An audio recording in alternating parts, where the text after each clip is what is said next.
आपके नज़दीक मोहब्बत क्या है? हुजूरे वाला, मैं मोहब्बत की किसी एक मखसूस डेफिनेशन पे अभी तक नहीं पहुंच सका। अच्छा, अभी तक नहीं पहुंच सका। मुमकिन है मोहब्बत मिली नहीं, आप पहुंच नहीं सके ये भी बात की ये दोनों बातें अपनी जगह पे ठीक है। दुरुस्त हैं बिल्कुल।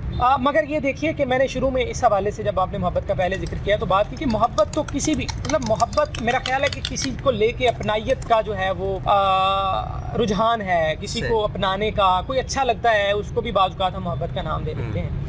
तो मैं ये समझता हूँ कि मोहब्बत हर इंसान को करनी चाहिए। अगर किसी एक मखसूस शख्स से, एक मखसूस औरत से भी अगर हमें मोहब्बत है तो हम उस पूरे जेंडर के लिए आवाज़ उठाते हैं, उनके राइट्स के लिए आवाज़ उठाते हैं। ठीक है, मिसाल के तौर पे तुम चाहते हो छीन लो औरत से उसका हक, तुम चाहते हो छीन लो औरत से उसका हक, तुम हाथ हाथ चाहते हो कायनात में। क्या कहते तो अब एक मैं ये समझता हूँ कि मोहब्बत एक या प्यार एक ऐसा खालिस जज्बा है कि अगर एक औरत से आपको मोहब्बत है तो आप सारी ही औरतों के लिए आवाज़ उठाते हैं, उनके राइट्स के लिए बात करते हैं। बिल्कुल ऐसा, वाह क्या सोच।